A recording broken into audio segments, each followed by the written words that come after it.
समय की सीमा पहले ही विवेक जी ने निर्धारित कर दी है, क्योंकि मैं यही नहीं समझ पा रहा हूँ कि जो विषय है मैं इसके पक्ष में बोलने आया हूँ या विपक्ष में। स्पष्ट कर दूँ कि दरअसल ये जो विषय है डज गॉड एग्जिस्ट, ये इनकम्प्लीट है, क्योंकि इस विषय पर शायद अनादिकाल से प्रवचन हो रहे हैं, बहसें हो रही हैं, और आज तक न तो हम किसी ठोस परिणाम पर पहुंच पाए हैं और आगे भी ये हजारों वर्षों तक होती रहेंगी, क्योंकि जिसे हम प्रमाणित नहीं कर सकते उसका कोई परिणाम आना नहीं। और एक ये ऐसा ही विषय है, बहुत सारे विद्वानों ने अभी अपनी बात रखी। पहली बात तो मैं ये कहूँगा कि मैं कुछ वैज्ञानिक दृष्टिकोण से,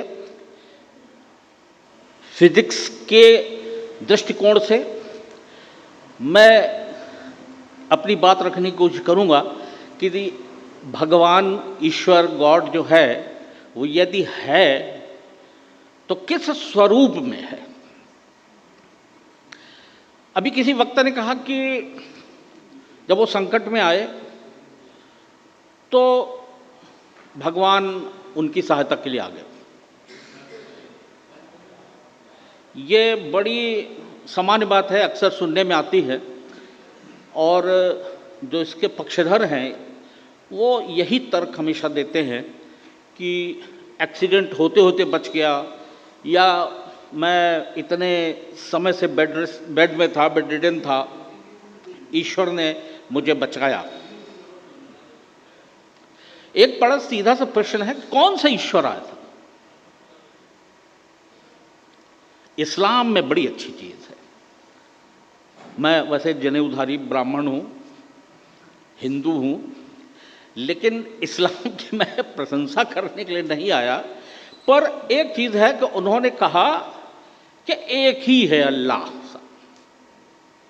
दूसरा कोई है ही नहीं। हमारे यहां अनेकानेक हैं।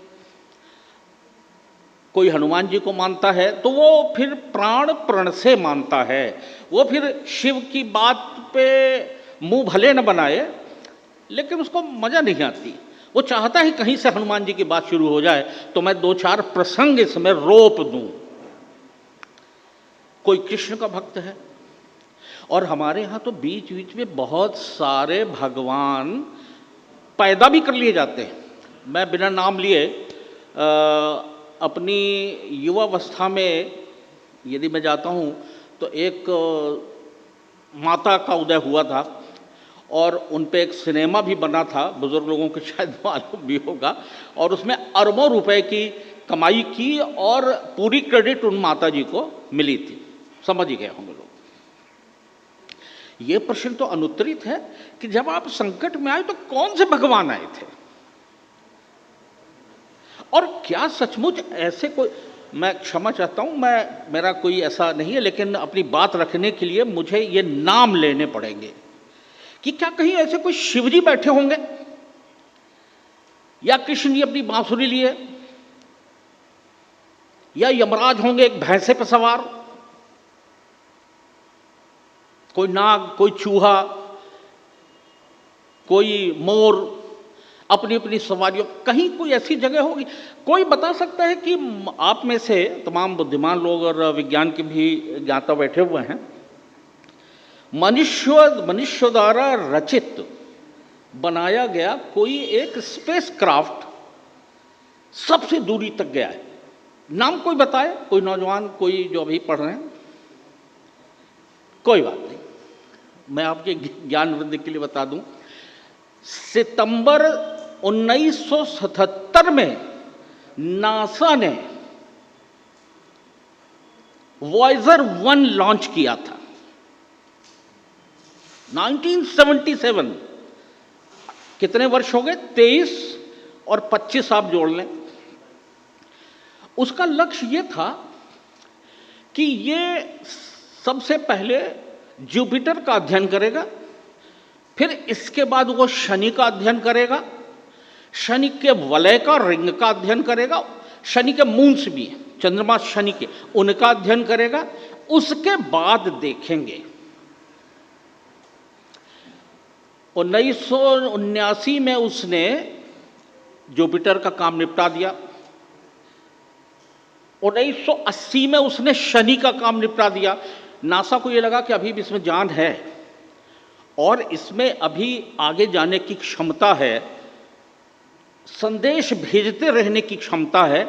आप लोगों को आश्चर्य होगा और आप अब गूगल में डाल के देखिएगा घर जाके, अभी मोबाइल हो, आज की डेट में 2550 करोड़ किलोमीटर की दूरी पर है और आज भी संदेश भेज रहा है। ना स्वर्ग मिला, ना उसे नर्क मिला, ना हेल, ना हेवन, ना दोजख, ना जन्नत। तो बड़े ताज्जुब की बात है, 2550 करोड़ किलोमीटर की दूरी पर है अभी आज की डेट में। आज 4 जनवरी 2026 को 2550 करोड़ किलोमीटर ट्रांसमिशन आज भी जारी है। मैं छोटे छोटे बिंदु रख रहा हूं जो हो सकता है लगे कि अभी शायद वो कनेक्ट ना हो पा रहे हों, लेकिन मैं एक समय जब दोबारा आप मुझे देंगे तो मैं उन सबको कनेक्ट करूंगा। इतनी दूरी पर जाने के बाद भी वो हमें संदेश भेज रहा है। ये सोचने की बात है कि वो संदेश आ कैसे रहे हैं। वो हमारे सन के हेलियोस्फीयर से भी बाहर जा चुका है। प्रकाश की गति से वो संदेश जो भेजता है, प्रकाश की गति के बारे में कोई विद्वान बता पाए, कोई विद्यार्थी? क्या गति होती, क्या speed, what is the speed of the light? Light की स्पीड है 3 लाख किलोमीटर प्रति सेकंड। 1 सेकंड में सूरज से जो रोशनी आती है वो 3 लाख किलोमीटर। और जिस मैं इसका नाम लिख के आया हूं, मेरी भी एज हो गई, मैं भूल जाता हूं, radio isotopes thermo electric generators, इस टेक्निक का यूज किया गया है कम्युनिकेशन करने के लिए। और आज भी हमारे नासा का एक सेक्शन रिसीव कर रहा है।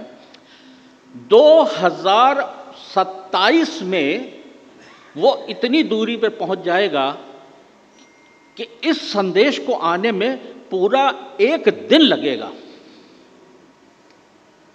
आप लोगों ने लाइट ईयर सुना होगा, और ये होता है कि जब प्रकाश 1 दिन में, 1 वर्ष में, 1 माह में, उस हिसाब से हम डिस्टेंस, वो समय का पैमाना नहीं है, वो डिस्टेंस का पैमाना है।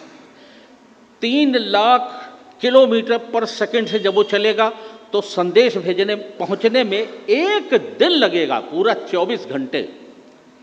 तो आप दूरी का अंदाज़ा लगा लें। लेकिन उसको न स्वर्ग मिला न नर्क मिला, कहीं तो बैकुंठ मिलता, कोई तो दिखता। एक और प्रश्न अभी पैदा हुआ कि जब ये कहा गया कि साहब मैं संकट में आया, मैंने उन्हें पुकारा, अब वो साक्षात आ गए। किस स्पीड से आए होंगे? स्पीड का सवाल तो पैदा होता है। एक प्रसंग आया है रामचरितमानस में, जब लक्ष्मण जी को शक्ति लगी, वो घायल हो गए और ये डिक्लेयर हो गया। ये दरवाजा बंद खुलवाया आपने से? नहीं कोई बात, हाँ बाहर से नॉइस आ रही। कि वैद्य को बुलाया गया, सिविल सर्जन साहब थे लंका के, सुषेण साहब, उनको हनुमान जी गए और लेके आए। उन्होंने जब एग्जामिन किया तो उन्होंने ये कहा कि सुबह से पहले यदि ये संजीवनी बूटी नहीं आती तो इनकी मृत्यु हो जाएगी।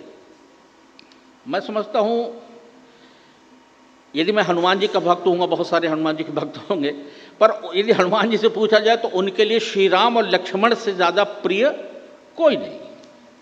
तो लक्ष्मण जी की प्राण रक्षा के लिए हनुमान जी ने वहाँ से पलायन किया। और सबको पता है कि वो द्रोणागिरी पर्वत था जो आज उत्तराखंड हिमालय रेंज में है, वहाँ तक उन्होंने ट्रैवल किया और फिर वो पहाड़ उठा करके ले गए और सुबह से पहले वो पहुँच गए थे। बहुत ज़्यादा बोलने की जरूरत नहीं। अब आप, मैंने ये प्रसंग क्यों रखा कि आप ये अंदाज़ा लगाएं कि जो वहाँ से लंका से हिमालय तक की दूरी 4 घंटे 6 घंटे, क्योंकि उन्होंने टेक ऑफ किया था लगभग आधी रात थी और भोर के पहले वो लौट आए थे, तो इतना समय जो उनको लगा तो जाहिर है कि साहब उनकी स्पीड इतनी तो नहीं रही होगी। खैर, ये एक अलग विषय है, इस पे अपन कनेक्ट करेंगे।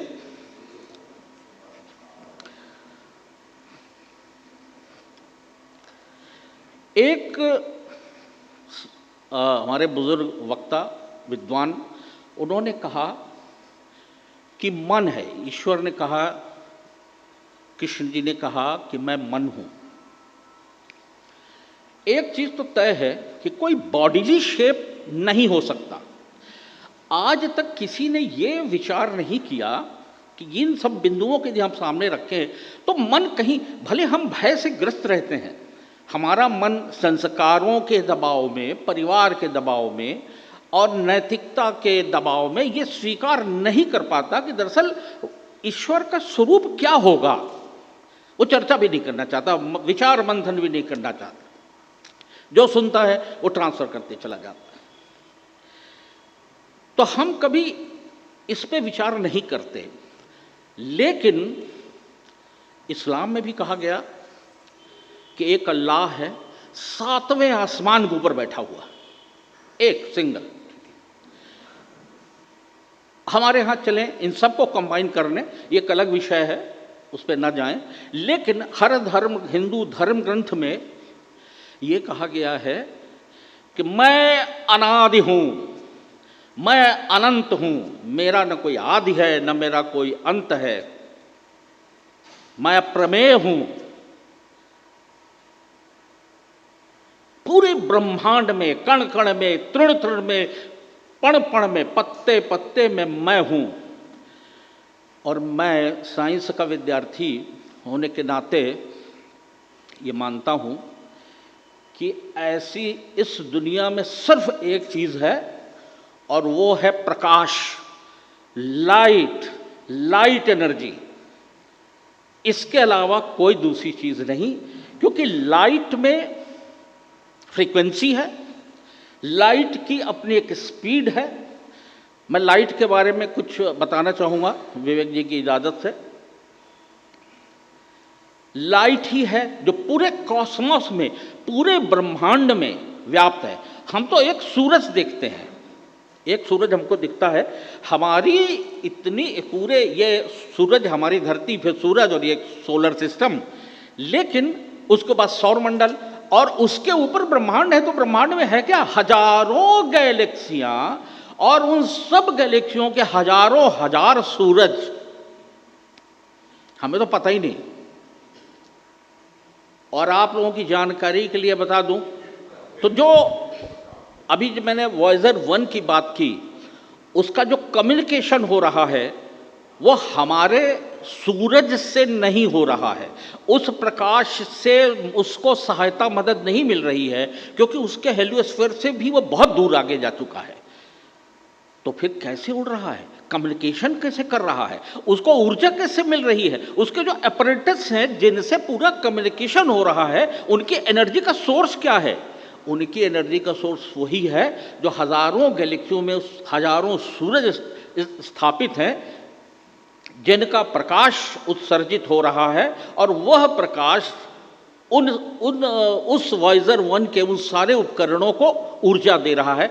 उसमें अब ये दूरदर्शिता थी कि 77 में सोलर पैनल का इन्वेंशन अमेरिका ने 60s में कर लिया था, और 77 में जो यान भेजा गया वॉयेजर 1, उसमें उन्होंने वो सोलर पैनल लगाए हैं जो केवल इग्नाइट नहीं होते हमारे इस सूरज से। जैसे हम लोग जो घरों में सोलर पैनल लगाते हैं वो ट्यून्ड होते हैं, उसकी जो सिलिकॉन चिप होती है वो वोल्टेज पैदा करती है हमारे इस सूरज की जो फ्रीक्वेंसी आती है लाइट की। 77 में जो भेजा गया तो उसमें जो सोलर पैनल लगाए गए थे उनका डिज़ाइन ऐसे किया गया था कि यदि अंतरिक्ष में जो और सूरज हैं उनसे जिस फ्रीक्वेंसी का, जिस वेवलेंथ का, जिस करैक्टर का प्रकाश आ रहा है उससे भी ऊर्जा पैदा होती रहे, उस ऊर्जा से वो यान चल रहा है। अब इसमें क्या है कि बहुत सारे प्रश्न हैं कि यदि ऐसा नहीं है तो हमें नियंत्रित कौन करता है, कैसे करता है। हम जो याददाश्त हमारी होती है, जो हमारी मेमोरी होती है, वो कहाँ रहती है। मैं एक बड़ा सुंदर उदाहरण देता हूँ, आप मुझे घंटी बजाइएगा, मैं फिर दूसरे सेशन में आ जाऊँगा। सारे लोग कल्पना करें कि मैं सुधीर कमल 65 वर्ष आयु, ये लाल रंग का काला पैंट चप्पल पहने हुए बगैर चश्मे के आपके सामने भाषण दे। अब आप इसका आपको 1 मिनट का वीडियो दिमाग में बना लें। इसके बाद एक और काम करते हैं, सारे लोग कल्पना करें कि मैंने ब्लू पहना हुआ है, फिर कल्पना करें कि मैंने येलो पैंट पहना हुआ, फिर कल्पना करें कि मैंने जूते पहने हुए, चश्मा लगाया, टोपी लगाई, मेरी हाइट 6 फीट है, मैं बौना हो गया। जितने परम्यूटेशन कॉम्बिनेशन आपके दिमाग में आए, एक बड़ी मजेदार बात है, थोड़ा सा आपको अजीब लग रही होगी लेकिन बड़ी इंटरेस्टिंग बात है। आप कल्पना करें और उसका दिमाग में एक वीडियो बना लें, जितने भी संभव। परम्यूटेशन कॉम्बिनेशन में ये भी आएगा कि ये ऐसी नहीं, बल्कि ये हाफ बाहें की भी हो सकती है। अनंत, और उन सब का भी। और फिर आप आंख बंद करके उसका चिंतन करें और ऐसे कल्पना करें, तसव्वुर करें कि आपके सामने वो दृश्य आ जाए और वो आ जाए। कहीं तो ये इंप्रेशन बना है, कहां स्टोर हुआ होगा।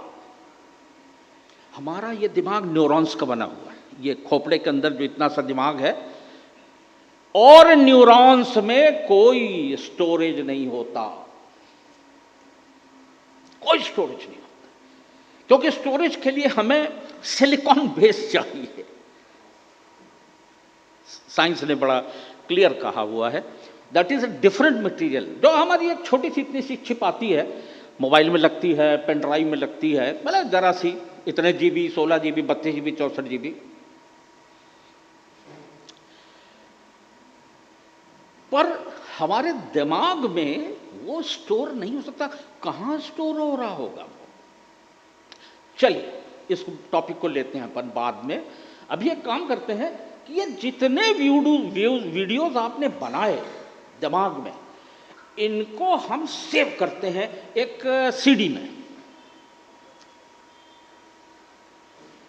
तो इस 1 घंटे के प्रोग्राम के यदि आप उतने सीडी बना लें और कहा जाए कि इनको आप रख लें, स्टोर करें, तो मेरे ख्याल ये हॉल छोटा पड़ जाए, हमारे छोटा पड़ जाएगा।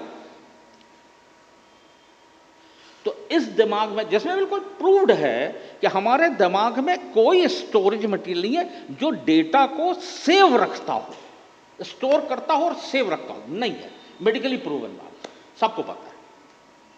तो ये डेटा जाता कहाँ है और आता कहाँ से? क्योंकि हम रिट्रीव भी कर रहे हैं। जब हम ये तसव्वुर करते हैं, कल्पना करते हैं कि मैं सुधीर कमल को चश्मे के साथ ब्लू इसमें ऐसे देखना चाहता हूँ, और ये तो 1 घंटे का प्रोग्राम हुआ। यदि हम दिन भर के लिए बनाएं तो शायद सेलिब्रेशन का ही पूरा छोटा हो जाएगा।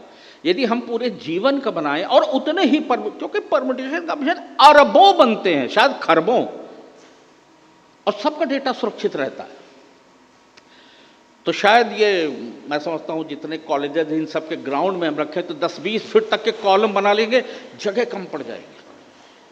तो इतना डेटा हमारे इस दिमाग में वैसे भी नहीं आ सकता, और साइंटिफिकली भी मैंने कहा नहीं आ सकता। तो जाता कहाँ है? मैं आप लोगों को ये बताना चाहता हूँ, विशुद्ध मेरा सिद्धांत है, मेरी मान्यता है, मेरा अध्ययन है, मेरा विश्वास है, और बड़ी बेशर्मी से कहूँ कि मुझे ये भी आशा है साहब 200 साल बाद कोई ये कहे कि एक विवेक सिंह ने 200 साल बाद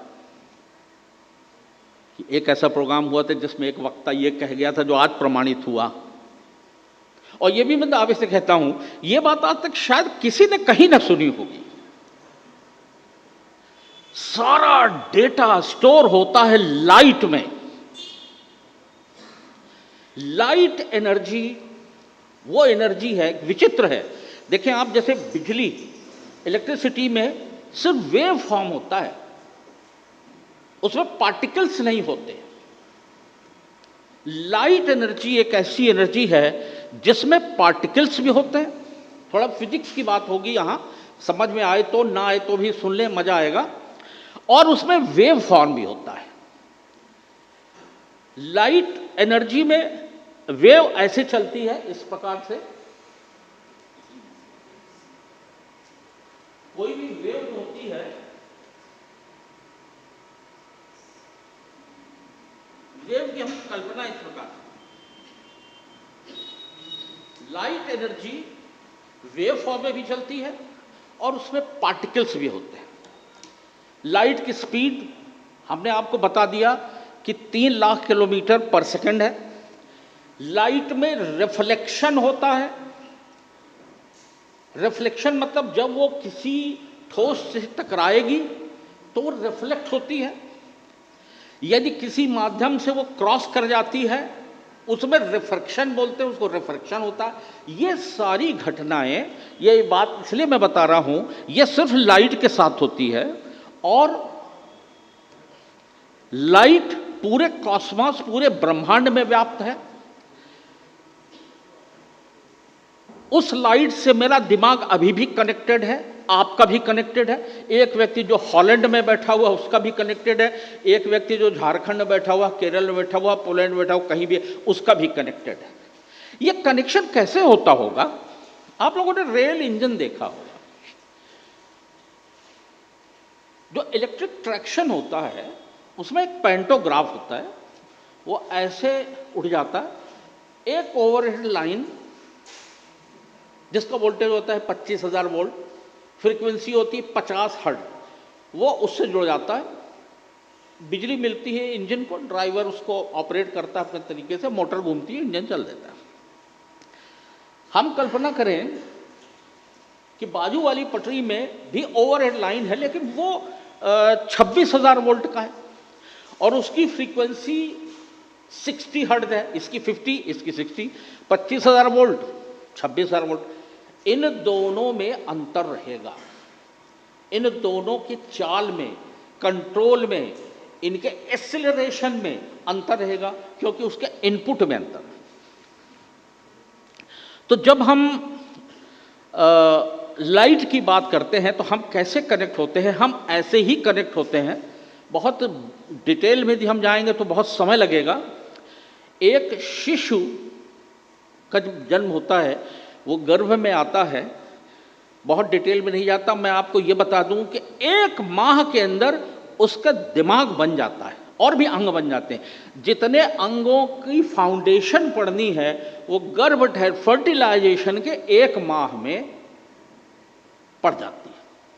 इसके बाद सिर्फ उनका विकास होता है और उसमें दिमाग भी बनता है। उस दिमाग में न्यूरॉन्स बनते हैं। न्यूरॉन्स क्या है? न्यूरॉन्स सेल से बनते हैं। सेल क्या है? बहुत, हम अरबों खरबों सेल के बने हुए हैं। एक सिंगल यूनिट होती है जो इलेक्ट्रिकली चार्ज्ड होती है। हमारी हर सेल पूरी इलेक्ट्रिकली चार्ज्ड है। दिमाग भी माफ कीजिएगा, न्यूरॉन्स भी ऐसे ही सेल के बने होते हैं। लेकिन न्यूरॉन्स का जो काम है वो एक क्लस्टर होता है न्यूरॉन्स का, जिसके सेक्शन होते हैं, सब अपने अपने काम के लिए बनाए गए हैं, उनकी डिजाइनिंग इस टाइप से होती है। वो है बेसिकली रिसेप्टर्स और ट्रांसमीटर्स। वो दोनों काम करते हैं और उनकी लॉगिंग होती है लाइट सोर्स से। आपके पास मोबाइल होगा तो हम अभी यहां अपना मोबाइल खोलते हैं, ऑन करेंगे, हम कनेक्ट हो जाएंगे। हमने बंद कर दिया, हम शोलापुर चले गए या फगवाड़ा चले गए, हमने जैसे ही ऑन किया हमारा कनेक्शन हो जाता है। ये तो मनुष्य के द्वारा बनाए गए हैं और ये जो ह्यूमन क्रिएटेड है, जो हमारा जो भी इसका सिस्टम है मोबाइल का, वो एक अलग विषय है। वो immediately with in seconds connect हो जाता है और आपकी कनेक्टिविटी हो जाती है। ऐसे ही हमारा दिमाग इस अनंत प्रकाश से जुड़ा हुआ होता है, चाहे हम फगवाड़े में रहें, चाहे रीवा में रहें, चाहे कहीं रहें, पूरे पृथ्वी में कहीं भी हम रहेंगे, हमारा दिमाग उस लाइट सोर्स से जुड़ा रहेगा। लाइट सोर्स, जब हम कोई भी चीज़ तसव्वुर करते हैं, डिज़ाइन करते हैं, तो वो डेटा हमारे न्यूरॉन्स लाइट सोर्स को ट्रांसमिट करते हैं। आपने क्लाउड तो सुना होगा। क्लाउड क्या है? हम लोग दिमाग से नहीं, ये जो ये सिस्टम है इसको देख के हमारे साइंटिस्ट बनाते हैं, इनको देख के हम एक्सप्लेन नहीं कर रहे हैं आपको। क्लाउड भी इसी से डेवलप हुआ है। आपका डेटा कहीं और होता है, सबको पता है, आपका डेटा कहीं और, आपके मोबाइल में नहीं होता। जब आपको जरूरत होती है, चाहे मैसूर में चाहे कश्मीर में, आप डेटा रिट्रीव करते हैं, विद इन सेकेंड्स आ जाता है।